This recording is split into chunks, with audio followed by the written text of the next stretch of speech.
നിങ്ങളുടെ കയ്യിലുള്ള പഴയ സ്വർണ്ണാഭരണങ്ങൾ നൽകി 6 മാസത്തിന് ശേഷം പുതിയ 916 സ്വർണ്ണാഭരണങ്ങൾ പണിക്കൂലിയില്ലാതെ സ്വന്തമാക്കാം. Sara golden diamonds, Vandoor, Edavanna. VPT super market, Amarambalam road, Vaniyambalam.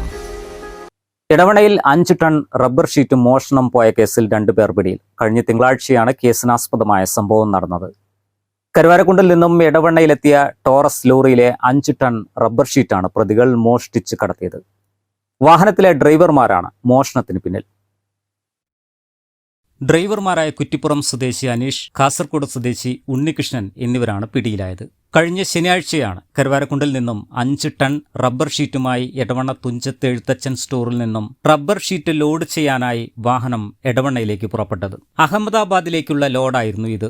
ഞായറാഴ്ച സ്ഥാപനം അവധിയായതിനാൽ കരുവാരക്കുണ്ടിൽ നിന്നും കൊണ്ടുവന്ന റബ്ബർ ഷീറ്റുമായി ഡ്രൈവർ വാഹനം കല്ലിടുമ്പ് വ്യാപാര ഭവന് എതിർവശത്തായി പാർക്ക് ചെയ്തിരുന്നു. ഇതിനിടയിലാണ് മറ്റൊരു വാഹനമെത്തി മറ്റു തൊഴിലാളികളുടെ സഹായത്തോടെ വാഹനത്തിലുണ്ടായിരുന്ന 10 ലക്ഷം രൂപ വില വരുന്ന 5 ടൺ റബ്ബർ ഷീറ്റ് മാറ്റി ലോഡ് ചെയ്തത്. തുടർന്ന് സംഘം വാഹനവുമായി കടന്നുകളയുകയും ചെയ്തു. ഉടമകളുടെ പരാതിയിൽ അന്വേഷണം നടത്തിയപ്പോഴാണ് വാഹനത്തിന്റെ ഡ്രൈവർമാരുടെ പങ്ക് വ്യക്തമാകുന്നത്. കരുവാരക്കുണ്ട് ഭാഗത്ത് നിന്നും റബ്ബർ ഷീറ്റ് കയറ്റിക്കൊണ്ടുവന്ന വാഹനം എടവണ്ണ തുഞ്ചത്ത് സ്റ്റോഴ്സ് എന്ന കടയിൽ നിന്ന് റബ്ബർ ഷീറ്റ് കയറ്റാൻ വേണ്ടി റോഡിൽ പാർക്ക് ചെയ്യുകയും തുടർന്ന് ഈ വാഹനം ഓടിച്ചിരുന്ന 2 ഡ്രൈവർമാർ, അഹമ്മദാബാദിനുള്ള ലോഡായിരുന്നു, വാഹനം ഓടിച്ചിരുന്ന അനീഷ്, ഉണ്ണികൃഷ്ണൻ എന്നീ 2 ഡ്രൈവർമാർ ചേർന്ന് ഈ സാധനം മറിച്ച് വിറ്റ് അമിതമായ ലാഭം ഉണ്ടാക്കാൻ വേണ്ടി ഗൂഢാലോചന നടത്തി. ഉണ്ണികൃഷ്ണന്റെ സുഹൃത്തായ കാസർഗോഡ് സ്വദേശി വിനു എന്ന് വിളിക്കുന്ന വിനോദിനെയും കൂട്ടാളിയാക്കിക്കൊണ്ട് ഈ വണ്ടിയുടെ ഫോട്ടോയും ഡീറ്റെയിൽസും വേബില്ലും എല്ലാം ഗൾഫിലേക്ക് അയച്ചു കൊടുത്തിട്ട് ഈ സാധനം മോഷ്ടിക്കാൻ തീരുമാനിച്ചു. അതിന് ഗൾഫിലുള്ള വിനോദ് അയാളുടെ സുഹൃത്തായ തൃശ്ശൂർ സ്വദേശി ഷാനു എന്ന് വിളിക്കുന്ന ആളുമായിട്ട് ബന്ധപ്പെടുകയും ഷാനുവും വിനു എന്ന് വിളിക്കുന്ന വിനോദും ഈ 2 പേരും കൂടി ചേർന്ന് മോഷണം ചെയ്യാൻ തീരുമാനിക്കുകയാണ് ചെയ്തത്.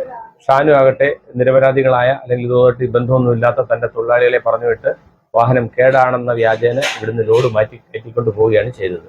ലോഡ് മാറ്റി കയറ്റുന്ന കണ്ട സാക്ഷികളും എടവണ്ണയുണ്ടായിരുന്നു. അതുകൂടാതെ കൊണ്ട് ഈ ലോഡ് പോകുന്ന CCTV ഫുട്ടേജ് നോക്കി അന്വേഷണം നടത്തിയതിൽ ലോഡും വണ്ടിയും തൃശ്ശൂർ തന്നെ ഉണ്ടെന്ന് മനസ്സിലാക്കി ഇന്നലെ രാത്രിയോടുകൂടി എടവണ്ണ സ്റ്റേഷനിലെ സബ് ഇൻസ്പെക്ടർ സുഭാഷും പോലീസ് ഉദ്യോഗസ്ഥരും ചേർന്ന് അവരെ കൂട്ടിക്കൊണ്ടുവരികയും ഇന്ന് ഇതെല്ലാം വെരിഫൈന് ശേഷം ഈ മുതലുകളെല്ലാം വെരിഫൈന് ശേഷം ഇന്ന് സബ് ഇൻസ്പെക്ടർ റെനി ഈ പ്രതികളെ അറസ്റ്റ് ചെയ്യുകയും ചെയ്തു. 2 പ്രതികളെ ഇന്ന് തന്നെ കോടതിയിൽ ഹാജരാക്കും. ഇനി ഉള്ള 2 പ്രതികൾ, ഒന്ന് കാസർഗോഡ് സ്വദേശി ഗൾഫിലുള്ള വിനു, മറ്റൊന്ന് തൃശ്ശൂർ സ്വദേശി ഷാനു, ഇവർ 2 പേരെയും താമസിയാതെ അറസ്റ്റ് ചെയ്ത് ഇതിന്റെ അന്വേഷണം തുടർന്നതാണ്. ഇവരുടെ സുഹൃത്തുക്കളായ മറ്റ് 2 പേരുടെ സഹായത്തോടെയാണ് കൃത്യം നടത്തിയത്. News bureau, Edavanna. സമ്മാനങ്ങൾ എന്നേക്കുമുള്ള ഓർമ്മക്കുറിപ്പാകണം. പ്രിയപ്പെട്ടവർക്ക് നൽകൂ ആരെയും മോഹിപ്പിക്കുന്ന സഫായുടെ ഡയമണ്ട് ആഭരണങ്ങൾ.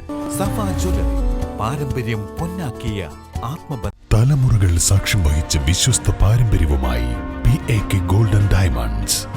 Most trusted gold. PAK Gold and Diamonds.